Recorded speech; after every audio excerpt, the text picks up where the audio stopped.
So it's official.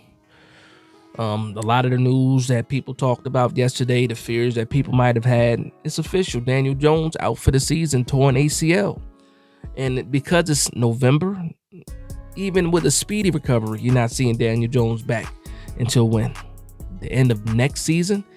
So yeah, decisions have to be made. This is going to be a quick video about, what is possibly, and I believe this yesterday before the confirmation of the torn ACL, that the Daniel Jones era in New York is over. It's over. I said yesterday, you got Daniel Jones with the bad neck that affects his throwing. And now you have a bad wheel for Daniel Jones, which affects his being able to run the ball, extend plays. And without having that type of Daniel Jones, you don't have a Daniel Jones at all. And I don't want to sound like I'm being harsh or anything like that, but just like with every other company, every other business, every other employee versus their employer, when you're no longer available to do your job, you become replaceable. Or if you don't do a good job while you're doing your job, you become replaceable. And now circumstances and outcome have finally come to a head. And now you're seeing a decision that needs to be made, and it doesn't have to be made quickly, but the writing is on the wall. You have to move on. The Daniel Jones era after a brand new contract is over. It's over. And because of this injury, we're looking at a lot more money being guaranteed to Daniel Jones. Before, it was the 2-year, $84 million, and you have that 2-year out. Because of this injury, you're putting on you're adding another $20 million to that contract for the injury. And yeah, it is what it is when it comes to that. That money is already gone. That money was gone when he signed on the dotted line. Before whatever happened this season, that money was gone. It was guaranteed. But now you have the opportunity to move on without any issues.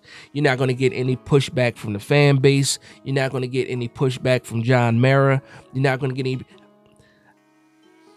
It almost became, or I should say it became, with this news, easier to move on from Daniel Jones because, again, nobody's going to question you taking a quarterback now.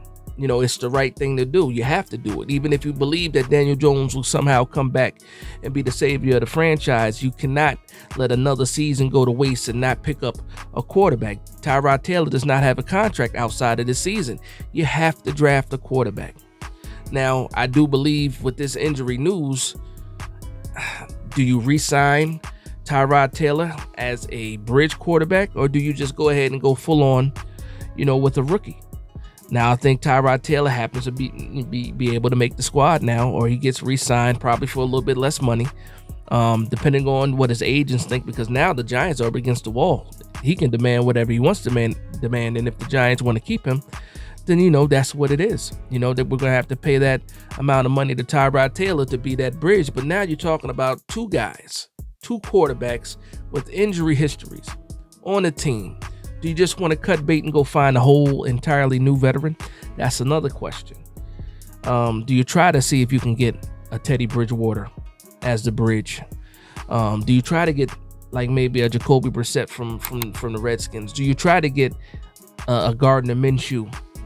And all those names don't sound like the best ideas, but that's pretty much what it is right now, because Brian Daboll cannot waste any more time. What happened with his first season is over. Winning head coach of the year was last year. This season is a real thing, and we still have 8 games to go. And what happens in these next 8 games might actually affect if Brian Daboll is here. Now, I don't think it should. I think Brian Daboll deserves to get that 3rd year because of that first year being so great, because of the kind of situation we're going to be in with Joe Schoen. And actually, you know what? Brian Daboll and Joe Schoen now have the opportunity to handpick their quarterback. We'll be in a position to make a move if we want to make a move.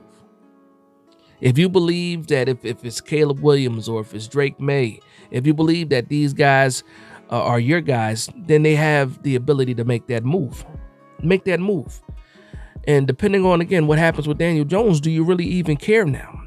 I don't care. before the knee injury. He had the neck injury that's affecting his throwing. We saw him throw the ball yesterday before he had the knee injury, and it didn't look good. It didn't look right. And we know with neck injuries that can happen at any point in time of the season. So now you can't even depend on Daniel Jones.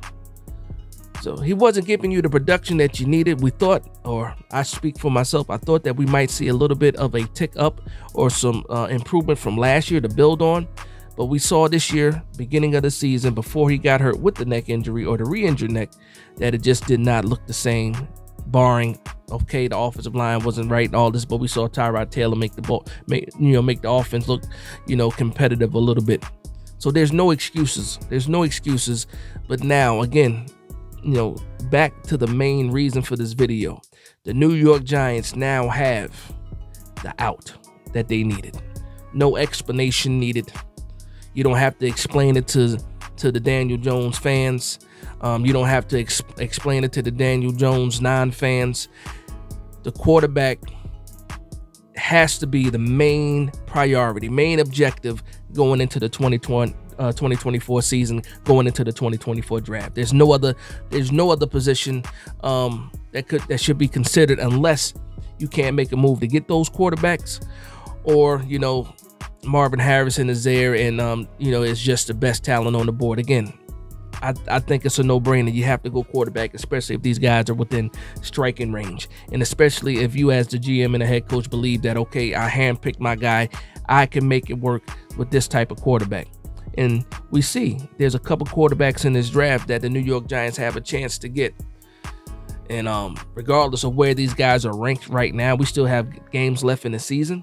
No matter where these guys are ranked right now, the New York Giants are in the quarterback market, and with the position that they're in right now, there's no reason why they shouldn't get at least one of these top 4 guys that are coming out. And right now it's top 4 guys. It could possibly be top 5 guys by the end of the season, and then also depends on who's declaring and who stays.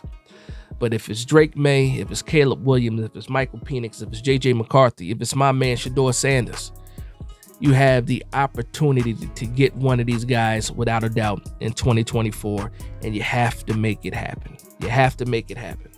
But that's just a quick video, quick update on the Daniel Jones news. It's official. He is out for the season. And to me, the Daniel Jones era in New York is over. It's over. And that's just what it is. So I want to thank everybody for vibing with me. Please like, comment, and subscribe. And from one Giants fan to another, this is Big Dash Knows, Big Blue Nation. Let's go.